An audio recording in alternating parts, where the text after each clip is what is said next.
This is us. Look how far we've come and all we've done. We've learned to cultivate our land, which has given us an abundance we've never known. We have harnessed the power of the earth, transforming raw materials into the energy and products that drive our world forward. We enable global travel, connecting the most distant corners of the planet, forging connections, and visit even the most remote places. Our innovations have led to safer, cleaner, and more efficient solutions, making our lives healthier, more sustainable, and more connected. And yes, there are challenges, but throughout history, it has always been the pioneers, the innovators, the visionaries among us who rise to the occasion to remind us of what we can achieve together. Yet, there is still so much more to do. Our challenges are not isolated, neither are the solutions. We already have the knowledge, the technology, and the determination. It just takes the courage to look ahead and turn vision into action, to power our industry and society in ways that are accessible, affordable, and sustainable. To develop a comprehensive action plan to elevate competitiveness as a strategic priority in Europe. To implement growth models that are resilient and equitable. To invest in innovations that put people and the planet first. All it takes is the wisdom to learn from the past. All it takes is the willingness to collaborate, to understand different perspectives, to forge new pathways forward. All it takes is for leaders in our industry and across every sector to step up. All it takes is all of us. This is the power of action.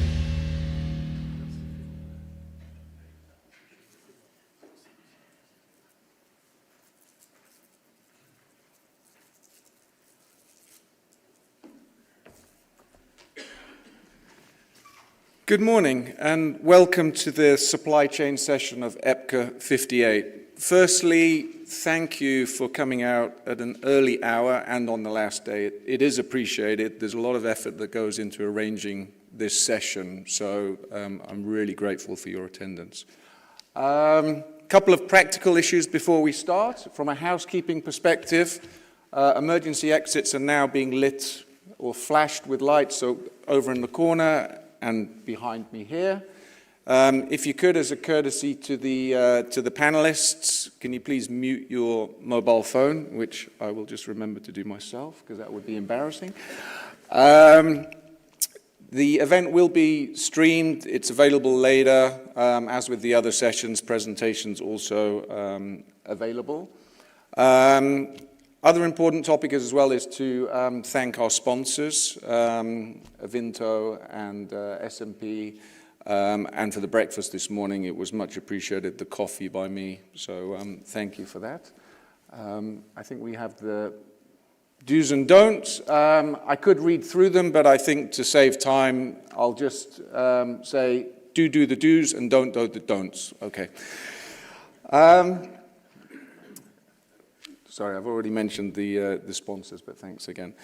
As a way of introduction, I'm the chair of the Supply Chain Program Committee, also known as the SCPC, which consists of representatives from the industry, producers, logistics service providers, and distributors. The SCPC is more than the annual meeting session. Following on from last year's annual meeting, we successfully organized the Intermodal Transport Network workshop in Brussels on the 23rd of April, with a report published in conjunction with Deloitte, which is available on the EPCA website. Further work is ongoing, with a webinar planned for the 8th of November, and a workshop in early 2025 in February. Our other working group focuses on digitalisation and sustainability, and that is arranging a joint session with Agoria, called the Chemtech Synergy Workshop, on the 6th of November in Antwerp, with the topic of bridging the chemical and technology industries to advance sustainability and competitiveness. For today, the committee have worked on an agenda which we believe is relevant to the chemical industry in Europe. we live in a volatile and uncertain world due to ongoing geopolitical, macroeconomic, and weather-related issues. The frequency and magnitude of events shows no sign of abatement, be it the ongoing issue in the Red Sea, hurricanes, or the recent strike in the USA. As an industry, we are facing pressures, and here in Europe, the challenge is potentially one of the greatest we have faced. However, we can either sit back and be fatalistic, or we can embrace uncertainty and do something proactive. To be proactive, we, as an industry, need to work together and become more flexible and agile. How this is done will involve a mix of different tools, be it technology, people, innovation, new operating models, and more ecosystem-type collaboration. These topics and more will be discussed in our session today with our panel of experts under the knowledgeable guidance of Valerio, Senior Partner at McKinsey. Based in Paris, Valerio is one of the leaders of the French office operations practice. Valerio's core expertise lies in industrial strategy and large-scale transformation programs. He also helps clients with advanced analytics, complex manufacturing systems, and supply chain optimization. Before joining McKinsey, Valerio was Operations Director of the Global Firefighting Business Unit within United Technologies from 2009 to 2012. Valerio, over to you.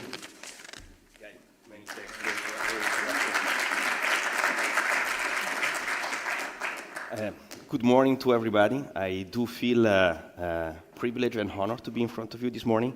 Many thanks, Guy, many thanks, Lydia, for the organization and for welcoming here. Today we will talk about, as Guy said, moving from being a player to being a leader in this VUCA world.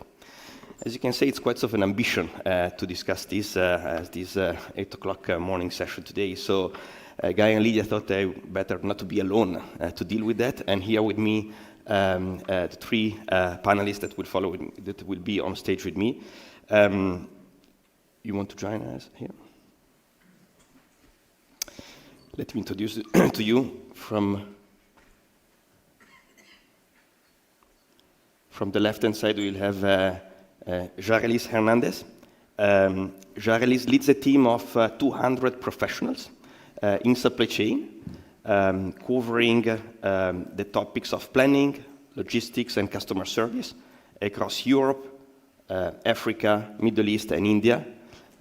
She's part of the board of directors of CEFIC and the core leader of the Women in Logistics Consortium.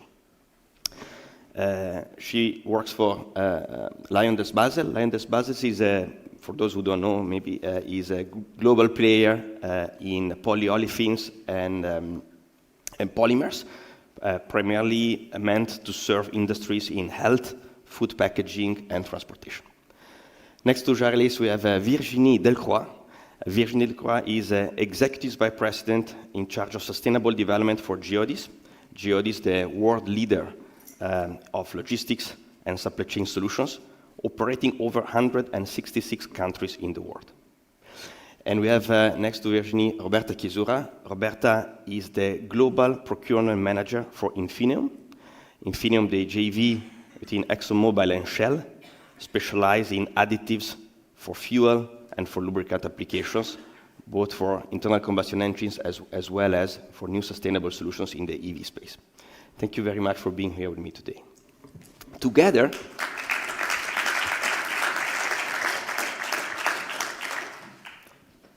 we have shaped an agenda in 3 moments. I will start with an introduction on the state of the industry and the challenges and the opportunities that the chemical industry is facing. Then we'll move from theory to practice and understand, how those challenges and opportunities are coped with by specific players operating in the sector. And then thirdly, we will close with a Q&A session, so you will be able to ask us any type of questions. With that, I propose we jump into the content. Let me start with an overview of the chemical industry overall. In this representation, you will see the description and the plotting of the total shareholder return over time of the industry chemical composite sector against the Morgan Stanley Composite Index, which represents the overall market trend. What is interesting is to observe that over the last 20 years, the chemical sector has commanded a significant uplift in performance compared to the average performance of the market, with peaks of 80 to 60% above the market. And that trend over the last 3 years has been progressively reabsorbed up to the point that the two indexes now touch each other. The total return for shareholder represents, the dividend that the companies in the sector distribute, plus the expected returns that are embedded in the share price of the companies. So basically, this means that actually the sector overall has over-delivered against the market with the expectation of continuing to do so, and now that expectations has been reabsorbed. If you zoom, by the way, over the last 3 years, and you compare the average annual growth of this index globally versus the chemical comparison, you will see that both the specialty segment of chemicals as well as the essential and commodity are touched, despite in different proportions. Let me zoom now in Europe, because we're here to talk about Europe. Let me start from the right-hand side of this page. What you will observe is that Europe overall has, over 20 years, doubled the size in terms of revenues, in terms of output overall, in absolute terms. However, as you will see, given the exposure to the demand of the European market, the representatives of that growth in the global context has made that the proportion of European output has significantly decreased at global scale from roughly 25 to just north of 15%. And on the left-hand side of the page, you will be able to see also visually, with the size of the bubble representing the size of the output, what Europe represents in particular against China, Southeast Asia, Middle East, and North America. With that said, the good news for Europe, there are two, is that historically, Europe has commanded a net positive trade balance. So in all of that context, Europe has been historically a net exporter in the exchange with the rest of the world. And after the hiccup of 2022, where you will see that the white line, that is the import, touched the red line, which is the export, there has been a rebound that has happened in last year and is confirmed at the beginning of this year. On top of the rebounds, actually what is interesting to know is that we calculated the average CO2 content of a ton of output produced in Europe, and that represents roughly 30% less of CO2 content compared to China and Middle East. So not only Europe has played this net exporter role, but on the other side, actually with an advantage in terms of starting point for decarbonization compared to other key markets. Now that we've looked back at the recent past, let's focus on the present. As Guy said before, this is a volatile world with a lot of uncertainty. And in fact, the headline that I want to pass to you this morning is that this is not the time to stand still. There are what we call this a polycrisis situation and context, which is really a context of inflection. There are many elements that drives this uncertainty, this variability, this overall instability. We summarize at least 4 of them, specifically for Europe. One is related to the decrease of the demand in some specific chemical subsectors, which is basically driven by the reduced consumption of the industry that come after chemicals. Take automotive as an example, with the transition from ICE to EV cars. Next to it, on top of that demand element, there is the importance of that the European community is giving to the CO2 reduction, to decarbonization, which is actually progressively increasing and triggering the key word that was mentioned before of ecosystem playbook, in which players more and more don't operate as standalone, but look for a diversification of sources of feedstock, including biogenic feedstock, sources of energy in an energy-intensive environment and in industrial context, to diversify the type of inputs, but also to diversify the type of outputs. So looking at opportunities to play in an ecosystem model to diversify, for instance, exposure to different port terminals, not to diversify exposure to risk in case of a strike, as it was mentioned before.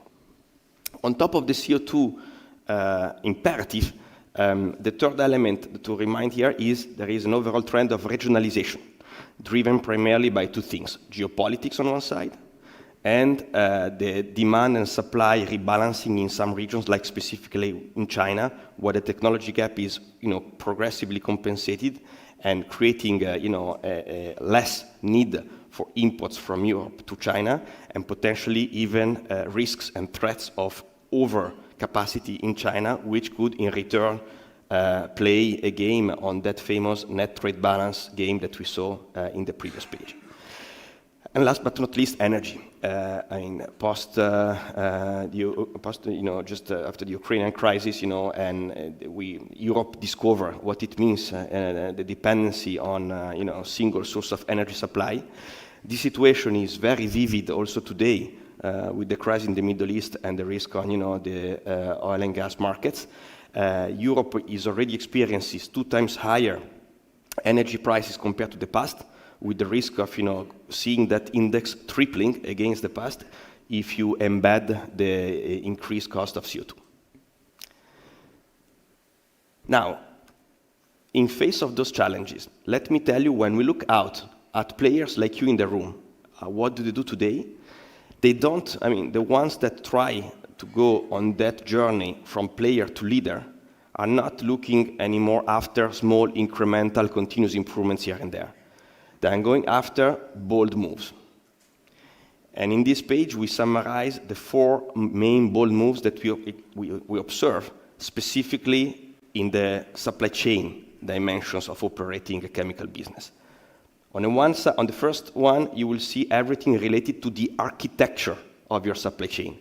As I was saying before, really rethinking in a clean sheet way what the asset network should be, what the sources of feedstock should be and where they should be located, access to ports and to terminals, in a way to make the supply chain structurally more performing, more resilient, and overall with better metrics when you deliver to customer in terms of cost, inventory, and service level.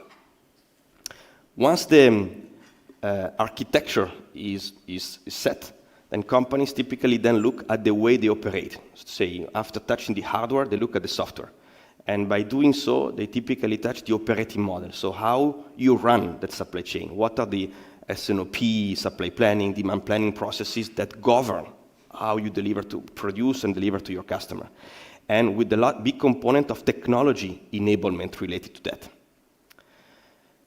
After, of course, now you see where I'm going, after touching the hardware and the software, that could not come without working on the talent element, because the moment you up your game in terms of architecture and you also bring along an advanced technology to operate it, then automatically you need to up the game also in terms of capability, skills. Actually, I typically see over the last 10, 15 years that planning teams are moving from being considered in an organization a necessary evil, a sort of administrative role, to being the brains of the company, really driving anticipation, synchronization, and optimization of decision-making from sourcing to commercial. And then the last bold move that we see on top of the people, skills and capability uptick is related to decarbonization. We talked before about the importance and the imperative of CO2. For some companies, they are trying to make the CO2 imperative not just a compliance topic, but truly a lever of differentiation to take a stance of advance compared to competition, and with that, make it really a bold move to differentiate itself.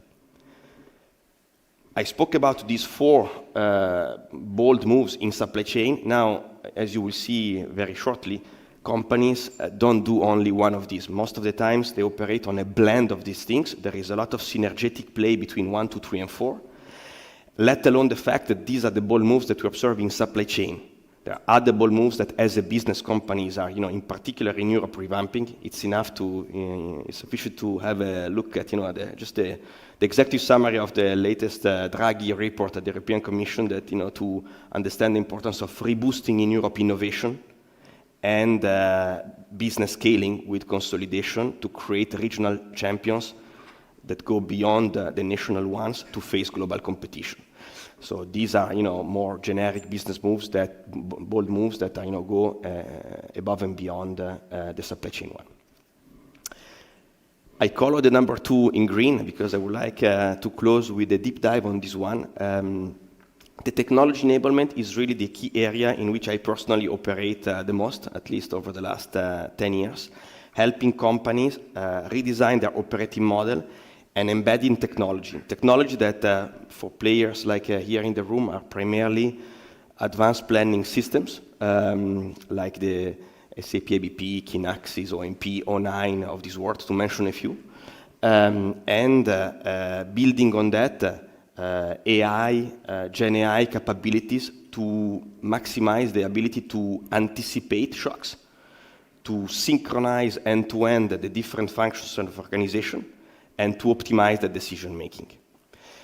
The message I want to pass with this page is the following. You will see, actually, we have run multiple series of surveys to players across industries that have put money on digital. And the message I want to pass to you is it's not just enough to put a ticket on this and to hope that, the bold move number 2 will materialize.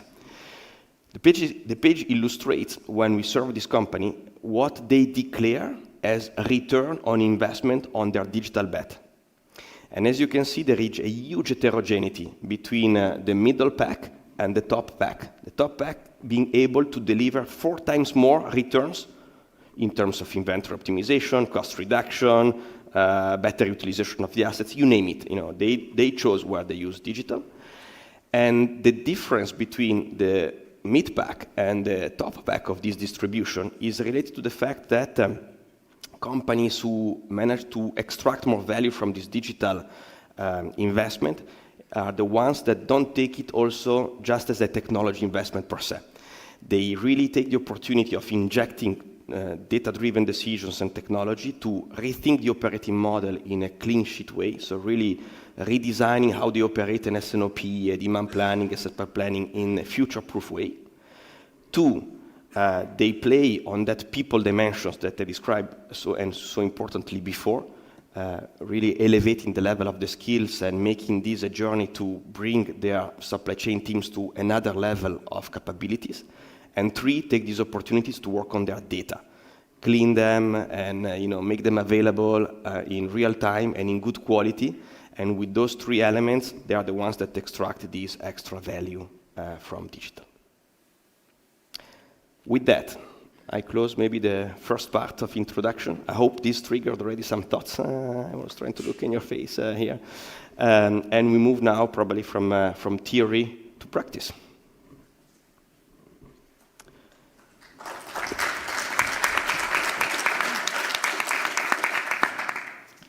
Let me take a seat. And Yarellis, I will start with a couple of questions I prepared for you. We have just seen in long and large, the importance of talent to enable these quantum leap step in supply chain performance. Can you tell us more about the challenges that you have observed and encountered in building these talent pools in a company that operates globally in different geographies, while preserving also the diversity goals of the company that you represent? Thank you. Well, good morning. Buenos dias. Goedemorgen. Gotta try it. Not fluent. That's it. That's as far as my Dutch will go. That's a great question. I want to sort of answer it backwards, right? From a LyondellBasell perspective, DEI is really part of our strategy, company strategy. It's part of our values. It's part of our commitment, but it's also part of our sustainability goals. So if we look at our sustainability goals at LyondellBasell, we have 3 key pillars. The first one is really ending plastic waste. The second one is addressing climate change. And the third one is really supporting a thriving society. So DEI is integral to be able to really create that thriving society. When we look at DEI, right, it's imperative for us to really be able to attract talent. So there is, when you look at challenges, rather than looking at challenges, I'd rather look at it as opportunities. And I think the biggest opportunity we have is really switching from awareness to taking action, which I think goes very well with the theme of today. So there is 3 key areas that we have been working at LyondellBasell.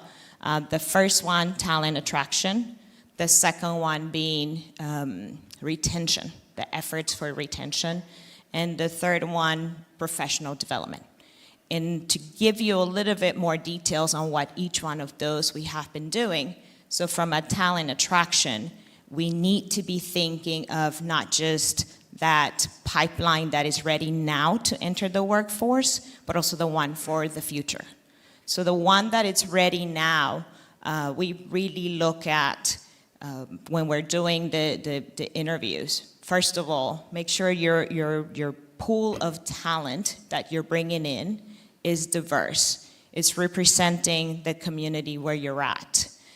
When we look at the interview process itself, ensuring that you do have a diverse panel, panelist, because keep in mind that that is going to be the first impression that potential future employee is going to have, and you want to make sure that they will be able to see themselves in those growth positions. And third, on that area would be to also ensure that your HR processes, including the interview process, it's fair. So there has been a lot of effort that we have put on that. But also on talent attraction, we need to not lose sight that this is a pipeline. So you need to make sure that you think of the future. So we have been partnering with the Fine Art Foundation at LyondellBasell to really tap into the underprivileged children that are in the Rotterdam area and show them how great opportunities exist, in our case, manufacturing and logistics, but certainly those are local jobs that they perhaps have no access or understand that they exist. So we are spending time to be able to do that as well. We also spend time at the universities and the local colleges to, again, continue to promote what the company's doing and what are the needs that we have. And then lastly, I would just say the internships.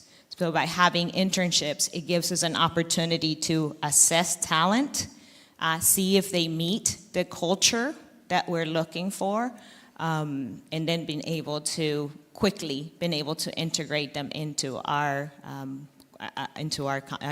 culture and company. So then if we look at talent retention, there is a lot of things that we're doing in that area as well. From a talent retention, we are doing mentoring, we're doing coaching, we have employee networks, and in particularly, especially with the younger generation, we have one for young professionals as well as sustainability. It was a more recent one because we have seen a great interest, especially as we're talking to the students at the university and some of these new employees, that really gives them a lot of drive and purpose. So certainly those are some that we have been able to very deliberately look at in order to be able to continue to entice that.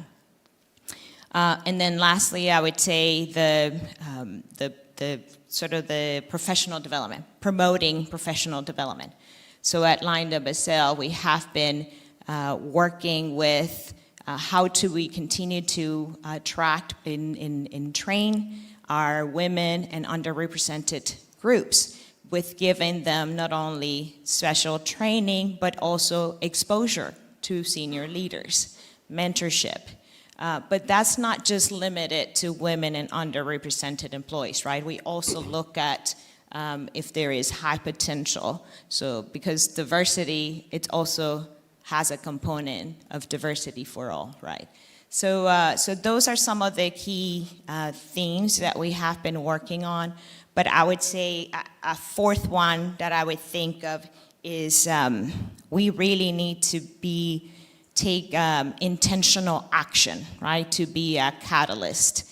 And that's where the component that I look at is not just look at internally in your company, but also look at what you can do through collaboration externally.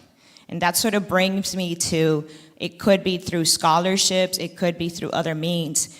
We've also have joined the efforts that were started by Dow and Essers with the women in logistics. They actually brought it in, I think it was November, December, to the CEFIX meeting. I'm looking at Anaya.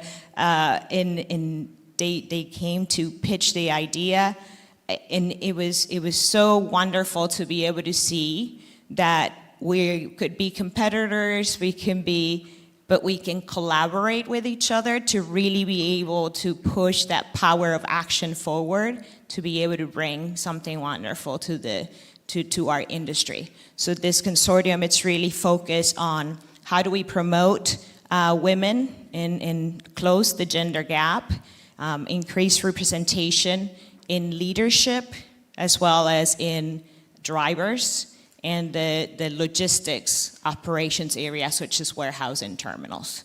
So, and with that, I do have to say, if you haven't been to our booth, it's right outside, no excuses when this ends. We're looking forward to see you there.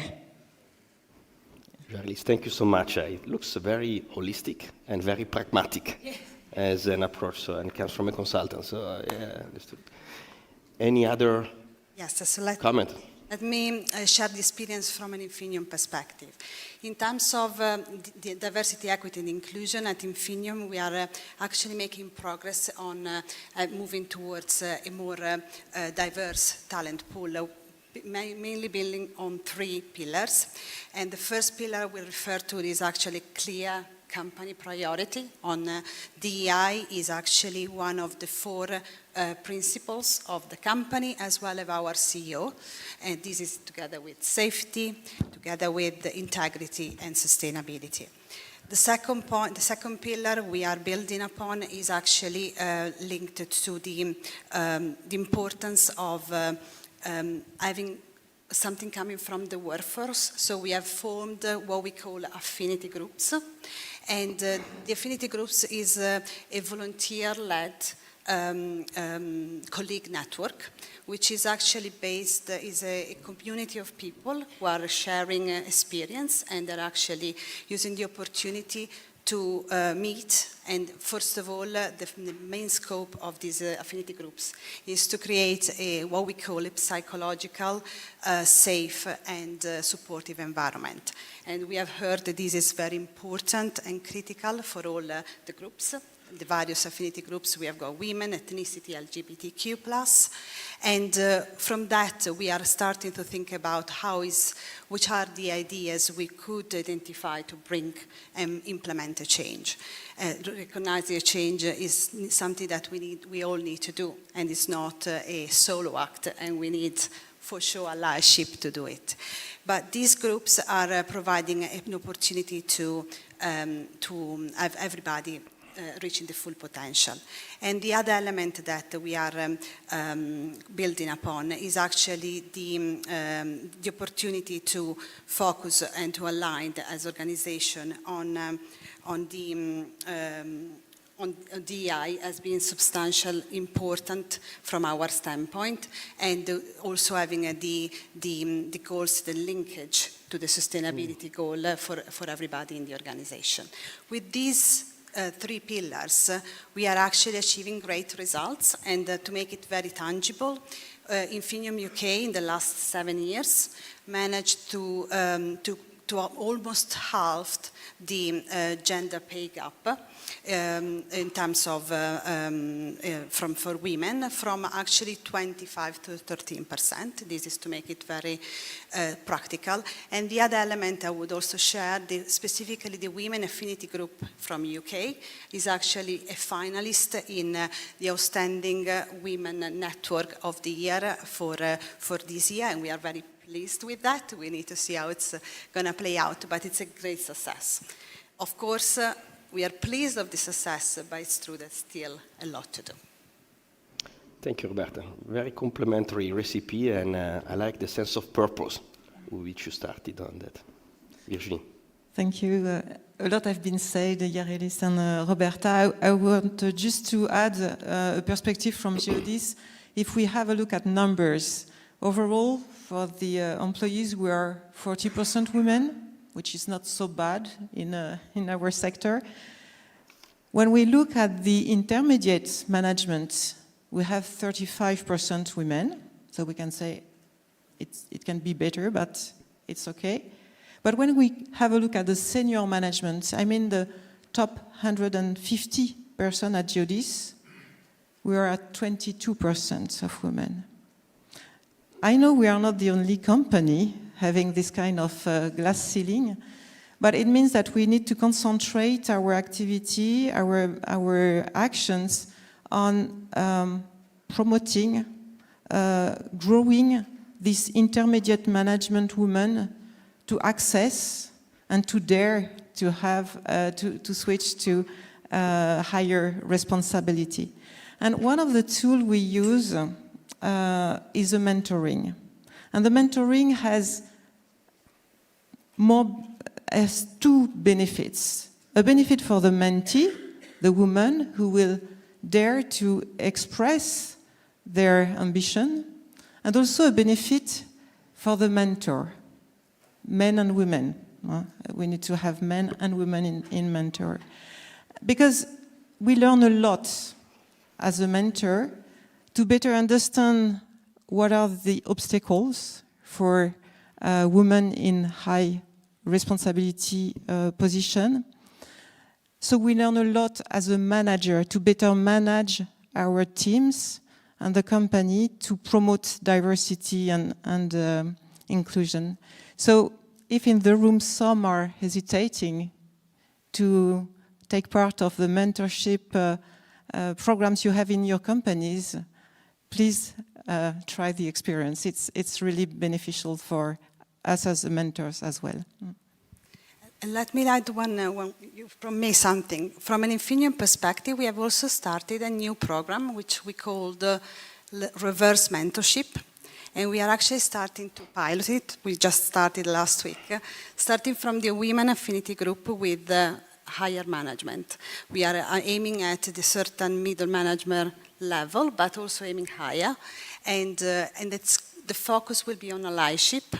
And I will tell you next time how it's going. But I think it's a very good initiative because it's actually tackling exactly what you were saying, Virginie.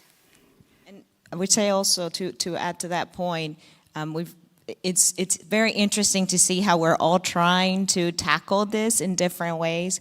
We've also here recently looked at our young professional, and we did a panel discussion, but it was a reverse panel discussion. We call it turning tables, where we actually, the more senior leaders were the ones asking the young professionals from whether they were representing women, they were representing our Latin team, so from all the different groups, and to be able to hear their perspective. We have to be able to actively listen and take that feedback. Our generation in the workforce is changing. It has been changing, and we need to make sure that what worked in the past may not necessarily be what is going to continue to work in the future. So we need to be able to adapt, be open to change ourselves, and really be able to foster that. Thank you. So daring and innovative in the last reverse mechanism of doing mentorship. I propose maybe that we switch gears, and we talked a lot about talent. We also talked a lot before about decarbonization. Maybe Virginie, to you, on the question on the experience at Geodis, what could you share examples of initiatives that at Geodis you're putting in place to go after the target of decarbonization? Thank you, Valerio. Decarbonization is an in-depth transformation for companies, and I would say that nothing significant can happen if we do not have a highly committed top management, a top management that really manage the fight against carbon as a company strong commitment. When we have this commitment, then there are success factors for sure. We need first of all to have an accurate CO2 accounting, because we need to count, to measure where we stand, what are the progress. We need to set ambitious targets aligned with Paris Agreement. We need to have clear action plan and resources to achieve those targets. We need to integrate decarbonization criteria in every important decision process in the company. I mean investment, M&As and so on, and also in management incentive. Then follow-up of the decarbonization trajectory. Engage with the value chain, because in most companies, the Scope 3 represent the highest part of the CO2 emissions. And then I would say innovate and partner, because decarbonization needs to work with different ecosystems. So innovation and partnering are key for decarbonization. And now I would like to focus a bit on the decarbonization in the logistic activity. In this room, I think and more than in this room, we would all like that decarbonization happen thanks to technology. And we must face the reality. Despite the huge progress which are done, the technology will not solve the entire issue within the next few years. We would like to see e-trucks. We would like that planes fly with biofuels, ships sail with biofuels or other technologies in the future, but despite the progress, it won't happen in the magnitude we need to face the urgency of decarbonization and cut by half the CO2 emission by 2030.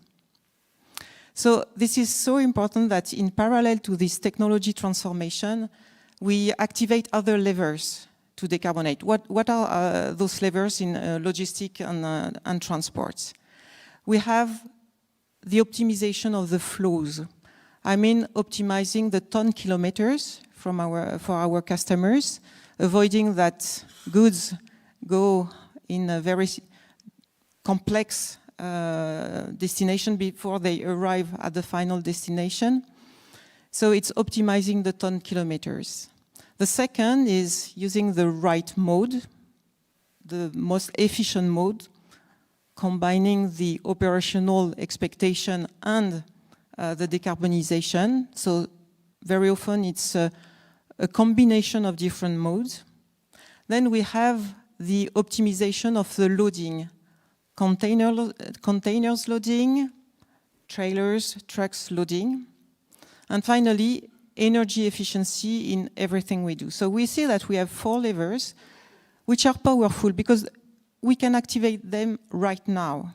So I really consider that for companies, activating those 4 levers should represent more than half of the decarbonization target from now to 2030, and technology will manage the rest. But activating those 4 levers for the transport and logistics is really a must in the coming years. So at Geodis, we have a lot of examples where we have helped our customer reduce their greenhouse gas emissions thanks to those optimization. And what we see is that very often economical optimization goes with CO2 reduction, and especially when we consider the optimization of the flow, so optimization of the ton kilometers, and the optimization of loading as well. Because if you gain 10% in loadings, you decrease your CO2 emission, but you also have 10% less containers. So this has a cost impact. So it goes hand in hand usually. Yeah. Thank you, Virginie. Other examples? Yes. Maybe I have other aspects to mention also, but yeah, go on. Okay. Go ahead. Maybe a question about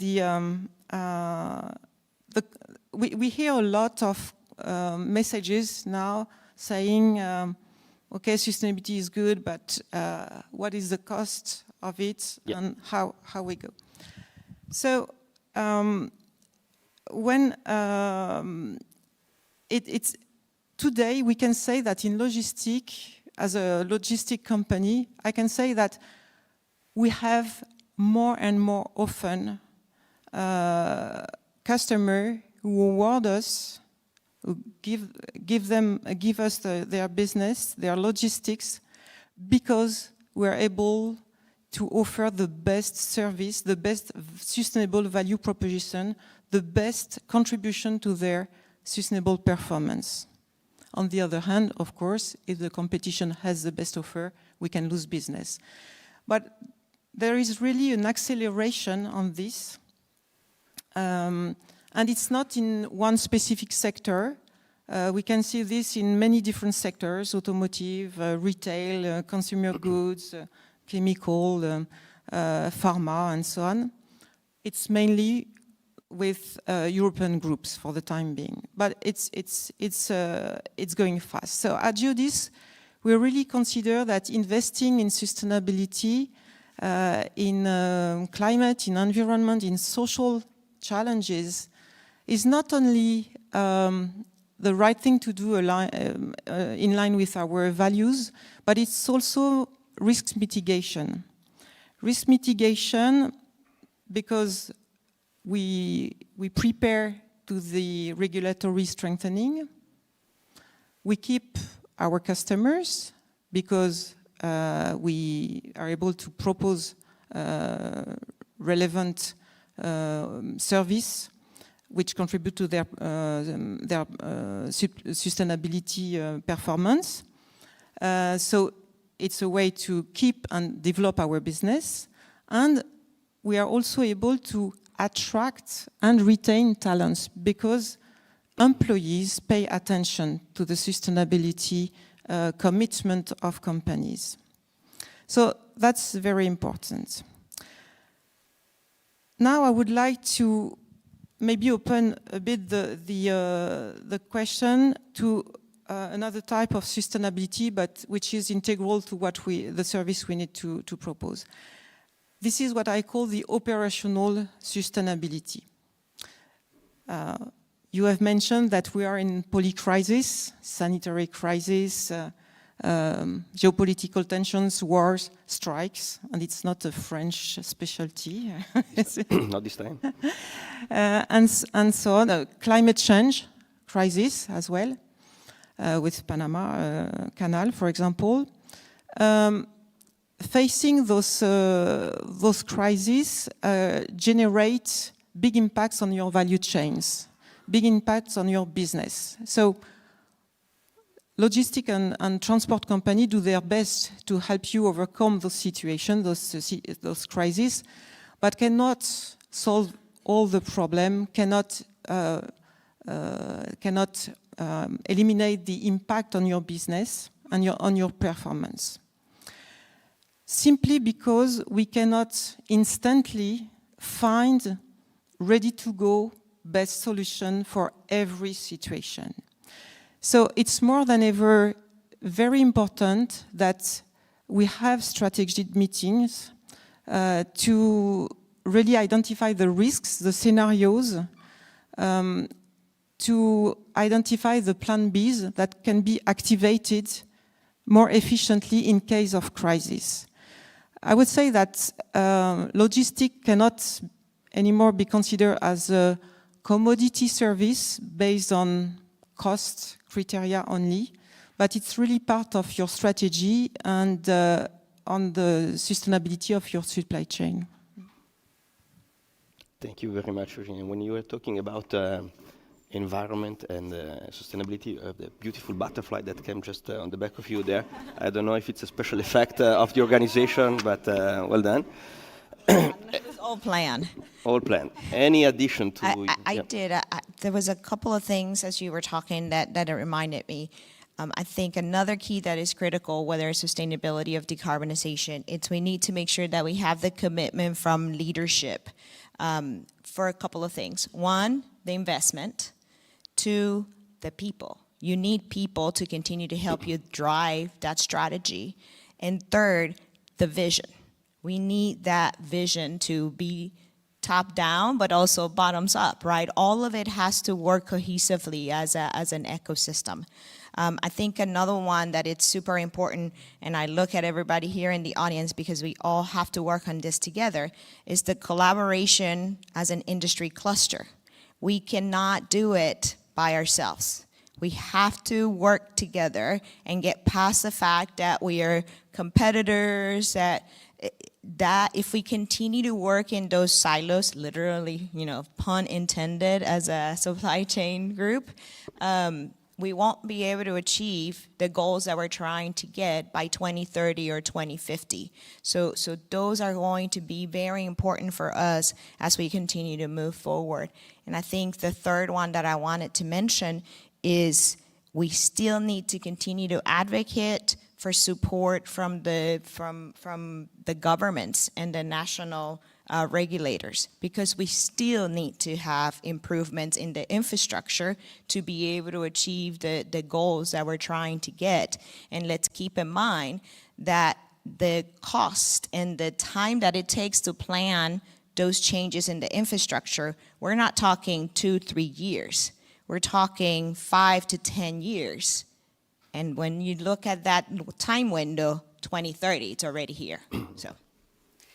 And just briefly, conscious of time, we are fully aligned from our perspective. I think I agree 100%. It's important that we all consider that we have to play a role, the overall supply chain. And what I would build in terms of what we are doing at Infineum, the sustainability. Sustainability is part of our purpose. So considering that point, we are actually really focusing on considering sustainability as actually an investment, not a cost for the company, because it can definitely contribute to reduce the corporate risk. And Virginie, you referred to reducing the carbon tax, but also trying to accelerate the requirements from the industry. And but not only, it's actually, as you mentioned, helped a lot to improve your brand reputation. It is definitely, and we have seen with our eyes, it's actually helping to hire talent and to retain talent. We have had one of the last hiring process we did at Infineum. We actually realized that the majority of the candidates told us they applied for 2 main elements about Infineum. The first, sustainability. The second, our DEI agenda. And this is just to reinforce what we have said so far. And if you approach in this way, you are actually thinking about how to achieve your, we have publicized our scope 1 and 2 target reduction by 2030 by 50% and scope 3 by 20%. And to achieve those, we have a clear roadmap and investment plan looking at investment, CapEx investment, as well as how you can buy green utilities, green feedstock, so that actually you can achieve your decarbonization goals.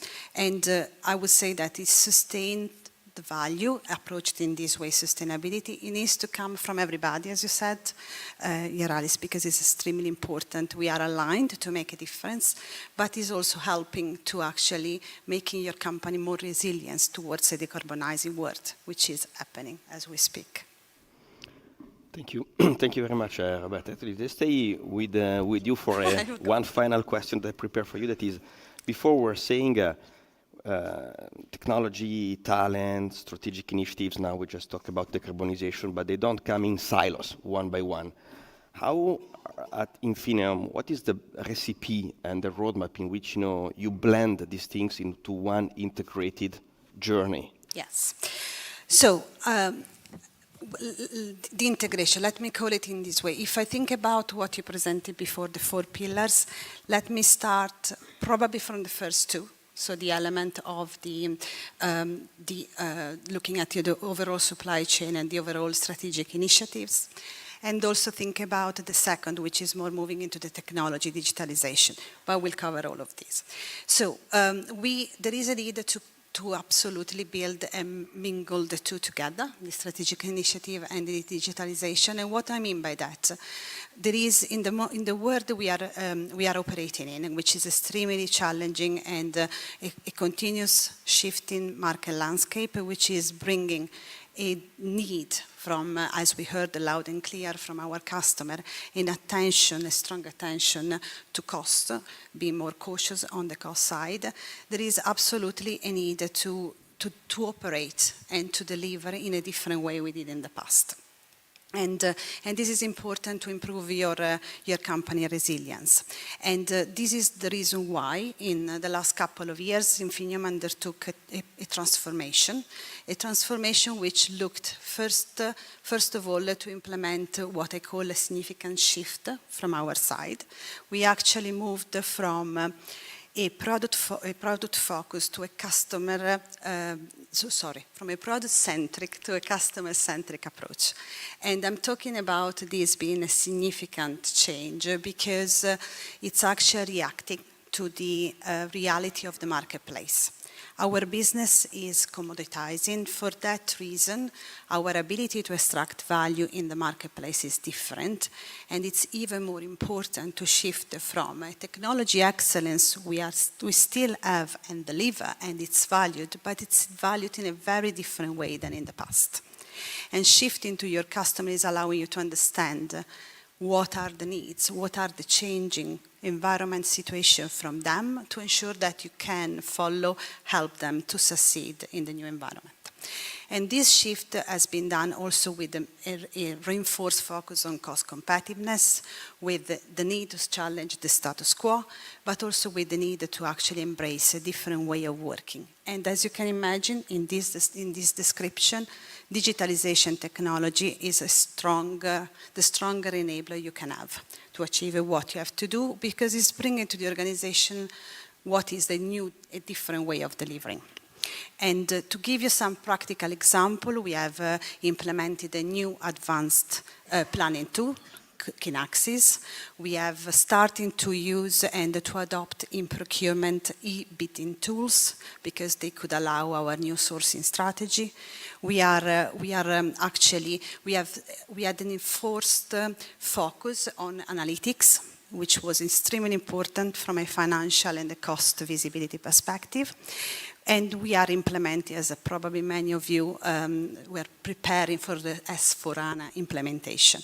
These are the major examples I will quote, but also when there are opportunities, we are starting to be attentive to AI and see when there is a strong business case and we can leverage the opportunity and the capabilities as well. As you can understand for this description, a transformation like this has covered many, many angles of the organization and allowed then to reach and to focus at the end on granting to our customer the most cost competitive opportunity moving forward. Thank you very much, Roberta. Let me look just at the watch because I don't want to reinforce the legend of an Italian moderator being late here in Berlin. Guy, do we still have time maybe for 5 minutes of questions from the audience? Do we have to stay for a few minutes? Yeah. Then- No, let me only. I was trying to connect please, sorry. with overall. Let me. So first of all, this is the example of how we did the transformation. But let me pick one example, which is combining your question. Okay. How we are putting all the 4 pillars together. And the one I wanted to leave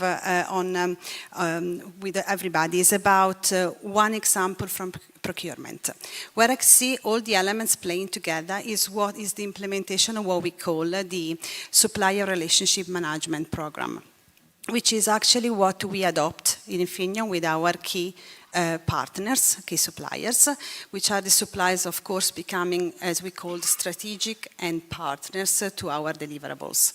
And what we do as approach is actually developing a very structured framework, which is looking at focusing on the partnership with the suppliers, and is actually focused on extracting a mutually aspirational value extraction.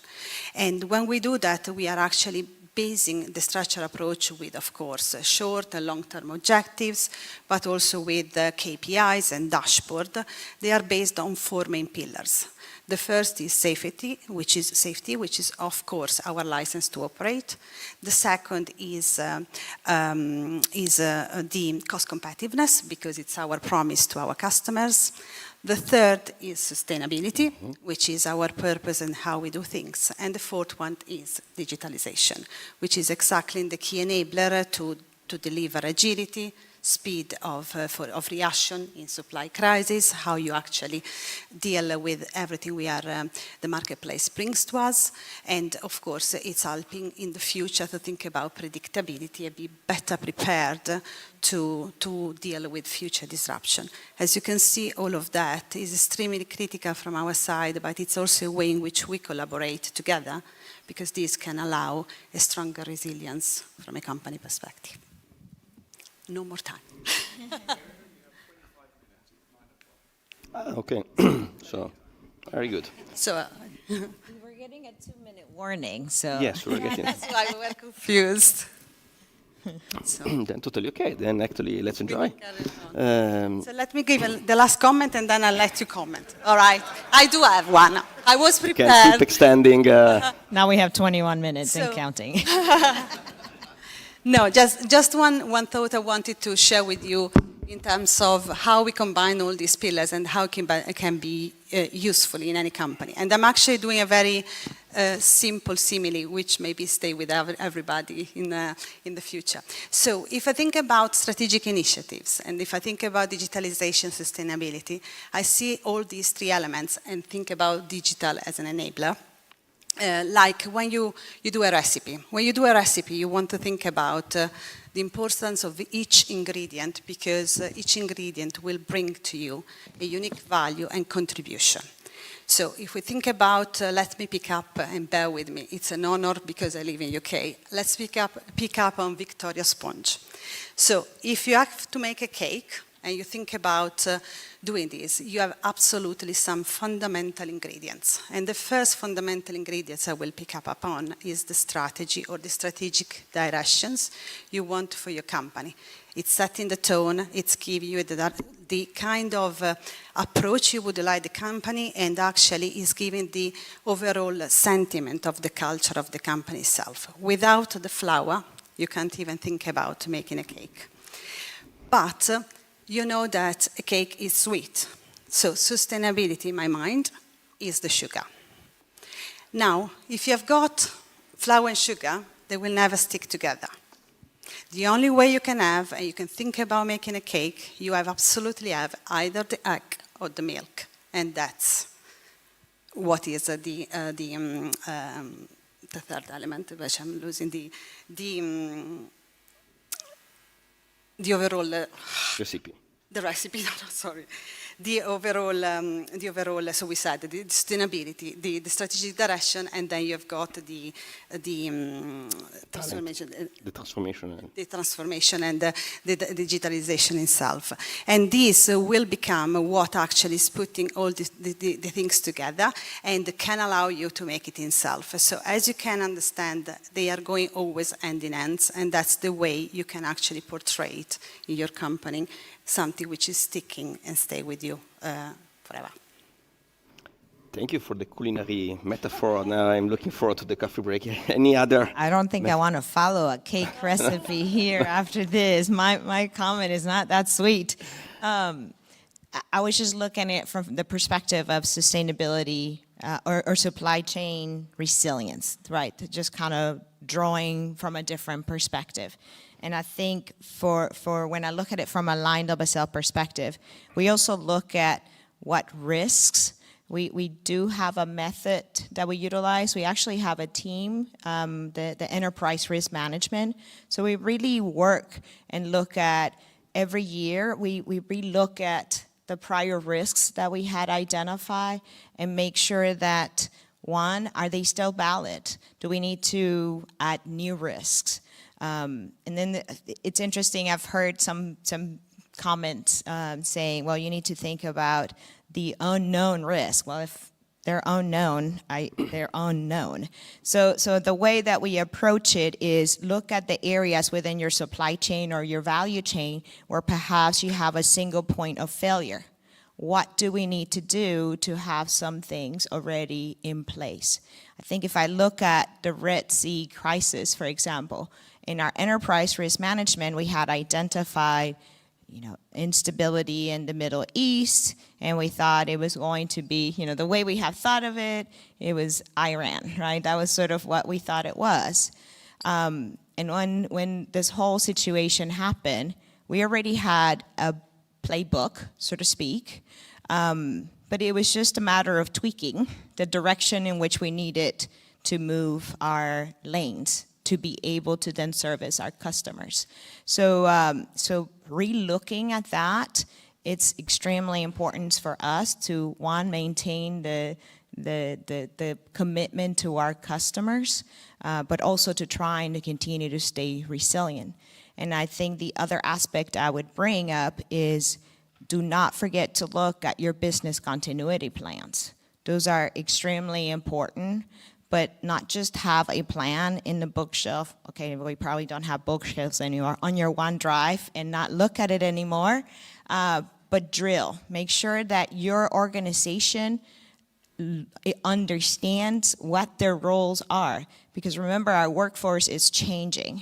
So what somebody may have been responsible for, now you need somebody else trained and familiar with what it is that they're gonna have to be doing.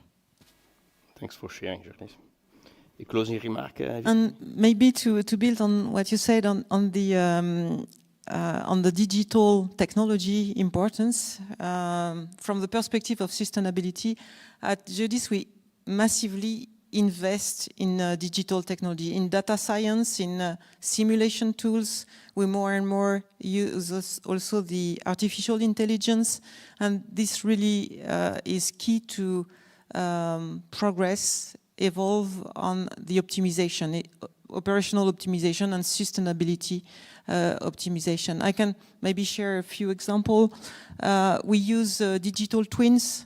We have been able to really improve a network of depot in a temperature control business for pharma, and it has helped us really decrease considerably the last minute reservation for trucks, because in the past we were not able to predict with the same accuracy the number of trucks, the adequacy between the pallets we had to move and the capacity of the trucks. So this helps a lot.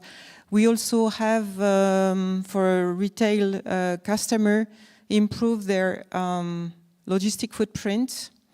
We have been able, thanks to those simulations, to reduce by 30% the kilometers to deliver to the final customers.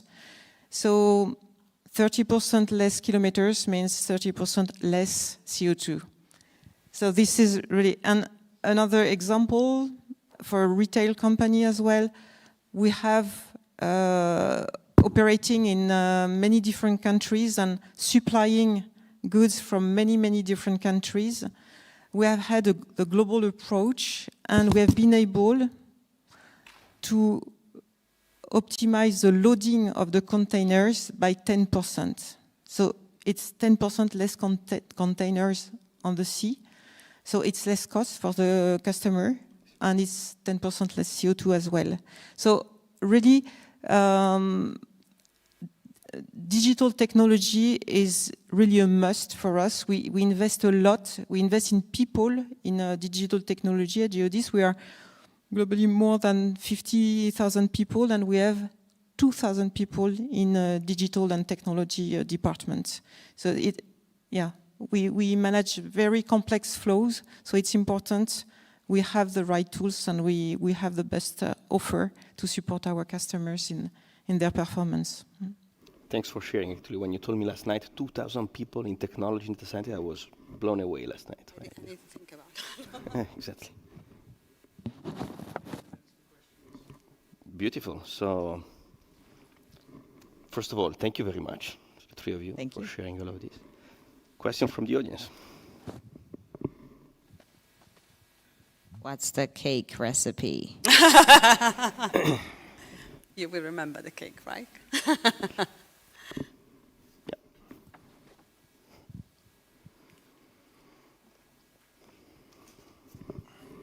Hello, my name is Dirk Verstraeten. Actually, I wanted to pick up on the cake story. Being an Italian, Roberta, I was thinking you were going to tell a nice story about pizza. Yeah. Or pasta. So we can perhaps talk about that later. Valeria, a question to you. At the introduction, you were saying Europe is still today a net exporter. Do you think this is going to stay like that going forward? And a bit referring to that, Yarellis, you talked about business continuity planning. Are you thinking about that in your planning or not? And Geodis, how are you preparing for that? Yeah, good question. I don't have here with me the crystal ball to address that. Nevertheless, if we think back of the 4 pillars of disruption happening, at least I would like to pick on 2 that create clearly a threat to that situation, that of net positive trade position of Europe. One is related to the regionalization of supply chains and the role and the capacity that are being built in China with respect, to the offense that it could create for Europe. That's clearly a driver that is going against the position of today. And linked to that, the decarbonization element. We were saying before that actually Europe benefits from a 30% average better positioning in terms of CO2 content per unit of output.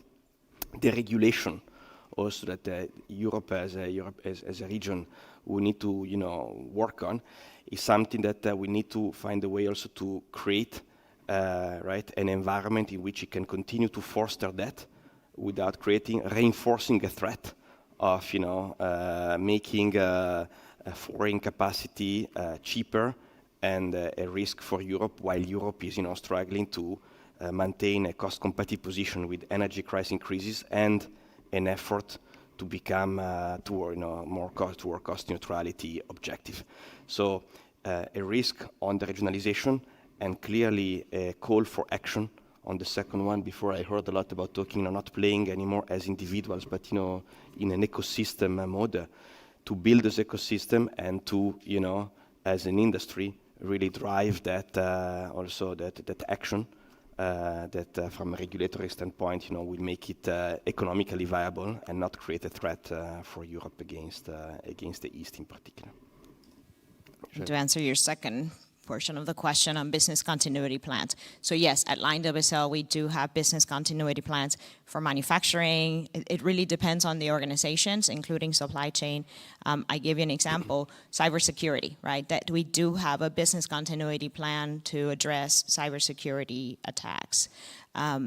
Earlier this year, we did had some logistic service providers that had impact, and we were able to immediately sort of disconnect, make sure that it had zero impact in our organization.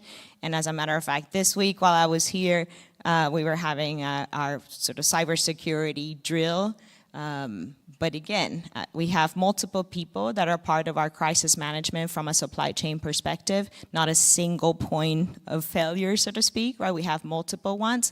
So a delegate is the one that has to sit in and act as if it was me, right? And then just make sure that we do that, and then that information gets shared with the remaining team members, just so that make sure that we are all under the same understanding of what took on, what were some of the lessons learned from the drill, do we need to make modifications to make sure that we keep it current. But that's done for multiple areas, so that's just to give you one example.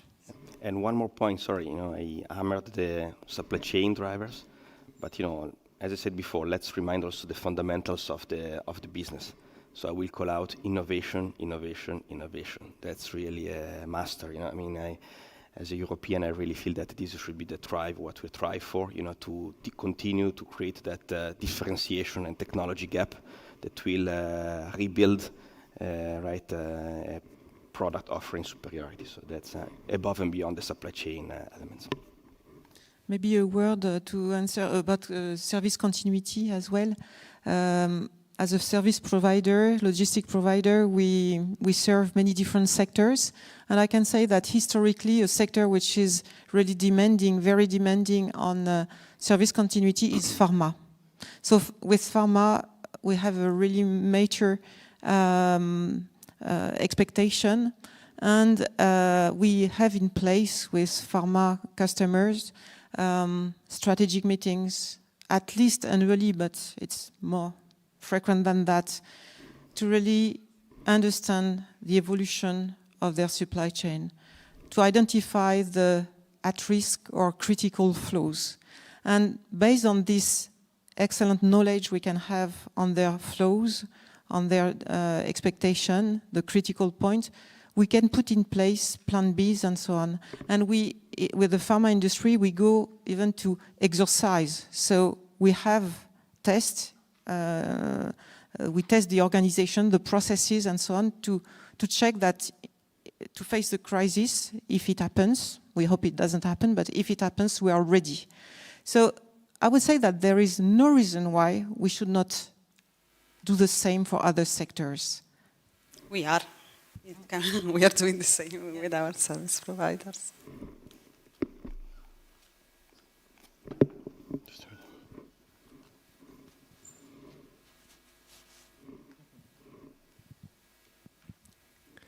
My name is Joep Aerts. Thanks for enlightening us on the subject.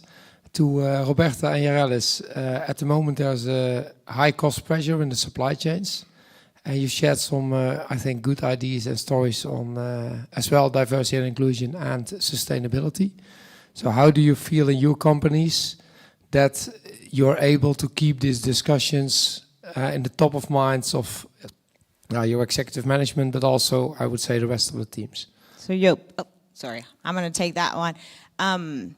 We actually, our CEO at LyondellBasell, Peter Banneker, and this is one thing that I really admire of what he brought to our company when he came to our leadership, was a program what we call Value Enhancement Program.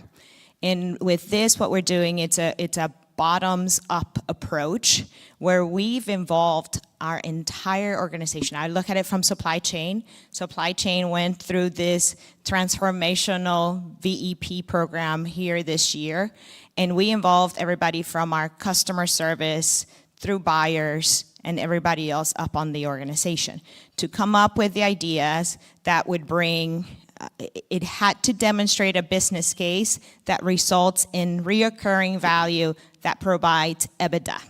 That was the key thing. But we were taking all ideas, we were not ignoring anything, and then start sort of funneling down as we got our business cases sharper and sharper, and then move the ones that we can tackle the fastest to be able to gain the value. The benefit of that was that by creating this value, we can reinvest in our sustainability and decarbonization efforts without having to take the capital away from perhaps an asset capital or something that in the past we would have had to risk rank and said, well, I can no longer do this project because I have to invest in sustainability. So it sort of shifted our mindset on how we approach this whole journey. And from our perspective, it's all very aligned. So when we talked about our transformation, we are talking about transformation to grow at Infineum to 2030. It's all very aligned in terms of ensuring that everything we do is looked in the lenses of making us more cost competitive, because that's what is required from the marketplace. And any decision, any elements is linked to this element from the top directionally from our CEO Aldo Govi. That's what we have to do and how we have to operate to ensure that we can be customer-centric, as I mentioned before. But at the same time, we are keeping an eye on all the other pillars, like the sustainability, the integrity, and the diversity of the element. They are coming from the top and across all the organization with very significant investment and messages, like, for instance, in DI, we have appointed a DI director, and that's directionally how we are moving together with the targets and the way we are achieving our results. And Joop, I think another one that I would say from that VEP value that we had, right? Not only do you get the benefit of the reoccurring value for EBITDA, but we built organizational capacity. That's where the talent retention portion also comes in play. So it ties the two together, because now we have taught at organization, no matter at what level they're at, how to build business cases. Were they perfect to begin with? No. But they've been creating that muscle, right? And that muscle needs practice to be able to get better and better. It's a different way of delivering versus the past, and needs to come across the whole organization. Perfectly, it's the same for us. Thank you for the question.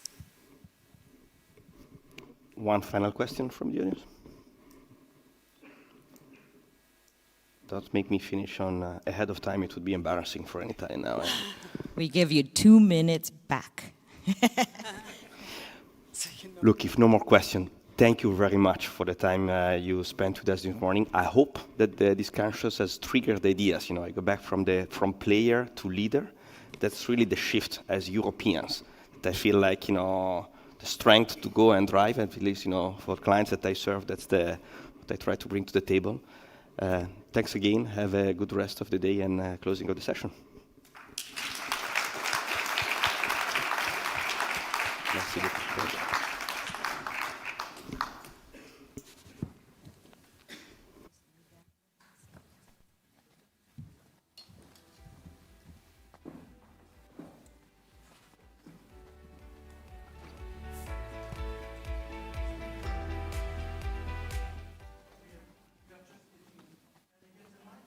Is it working? Yeah. Okay, so thank you everybody for staying. It is the last day of EPCA. Usually we start to be the very last one in this meeting, but I just want to recognize everybody for that. So first of all, I want to thank our sponsor again. It's clearly very important for us not only to get the sponsors, but also to get the commitment of the industry for that event. And this year we had about 3,000 participants, which is a very, very strong participation, even in difficult times. What I want also, I mentioned that in my introduction speech 2 days ago. I want also to recognize the EPCA team that created that event. So it's a long work all over the year, and I would like the team to join me here on board so you can see really the team that has been involved and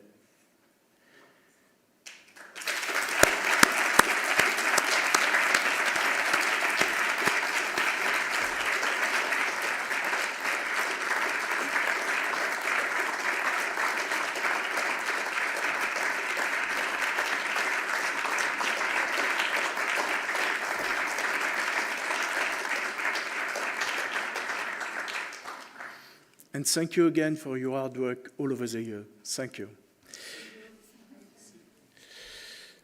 The final point is, obviously, this is a 58th annual meeting. We need to start to think about the 59th annual meeting that will take place in Berlin. It will be next year, 22nd to 25th of September. We will have to adjust to some German vacation, so it's a bit earlier. And we are looking forward to welcome you again next year. Thank you.